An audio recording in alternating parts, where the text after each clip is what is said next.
have Minister Jane Philpott on the line. Bonjour. Bonjour, Minister.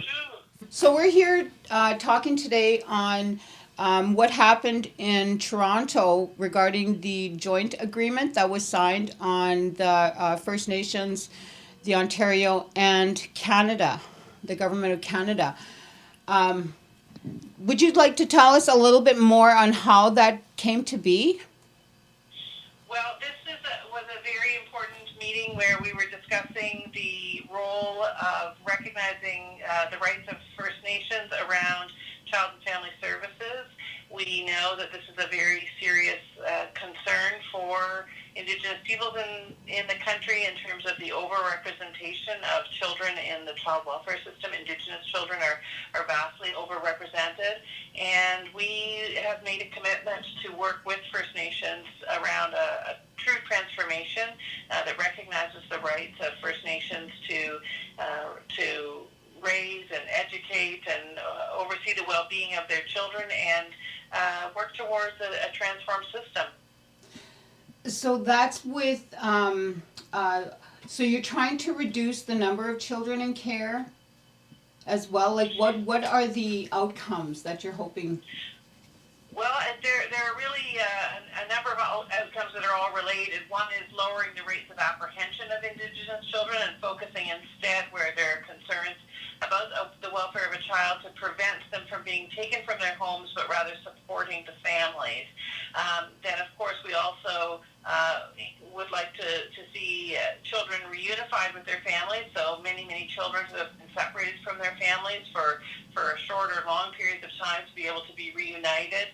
And then also recognizing that there are serious issues around what happens when children age out of the child welfare system, and Indigenous children are particularly vulnerable when they become adults and are not well cared for in terms of that transition period. But the whole goal of this is to work towards self-determination of Indigenous peoples and their ability to control the system and exercise their rights to care for their own children. That's great. And just a little bit more on the inherent and traditional rights of grandparents, like because there's so many grandparents out there that are trying to step up for their own children. How can that take place in all this? Well, there actually are really some policy changes that can really support that. You're absolutely right that even the United Nations Declaration on the Rights of Indigenous Peoples affirms that the families and communities have the right to exercise their shared responsibility for the upbringing of their children. And what happens, though, is often children are apprehended from their parents because of concerns about the parenting. And there may be a grandparent, a grandmother who wants to look after those children, or sometimes an aunt or uncle or an extended family members. But the system works in such a way that if children go to a non-Indigenous family, that money will flow to the foster family, but the money and resources won't be given to support a grandparent who might want to take in their grandchild but not be able to afford to care for them. And so we're seeing some jurisdictions in the country that have changed their policies in that regard, and that has been really effective in terms of supporting grandmothers who want to raise their grandchildren in their culture and in their communities. Wow, without that being said, that sounds great. Because, often families are, they're broken apart and the damage is done like and it does take years to repair. How can we ensure that child welfare agencies are accountable?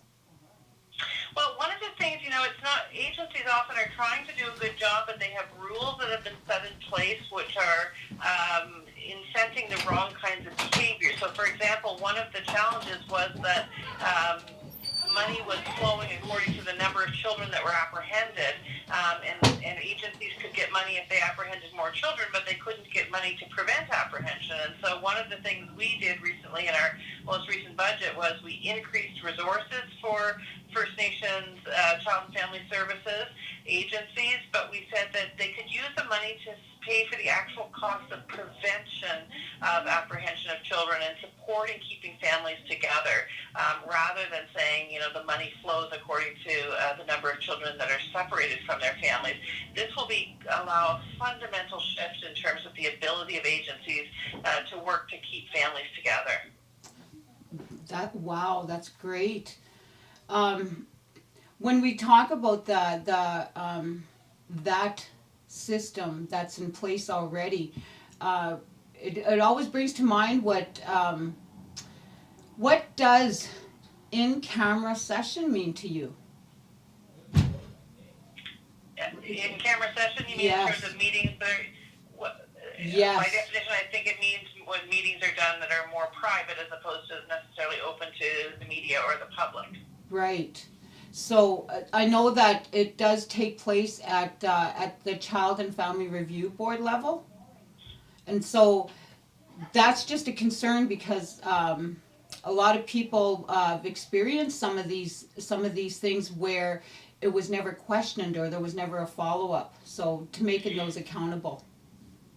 Yeah, so I think the point there is that the whole focus on allowing and supporting First Nations control over child welfare means that, for instance, where First Nations put laws into place, they are respected and they can make those decisions for themselves, or we can respect, for example, tribal courts as they do in the United States to be able to make those decisions and design a system that is respectful of the need for families to stay together. So the entire system really needs to be overhauled, from one end to the other. Oh, that's great. That really sounds great. And for sure we can follow up with this a little bit ahead down the road. That would be great. I'd be happy to talk about it at any time. Great. Well, you have yourself a safe trip. I know you're getting ready. Thank you so much. And we'll talk soon, Okay. Minister. Thank you so much. Okay, I really appreciate your interest in this. Miigwech. Okay, bye for now. Miigwech. Miigwech. So this is Amanda Perreault signing off in the studio, Thunder Bay, Ontario, with Net News Ledger. Miigwech.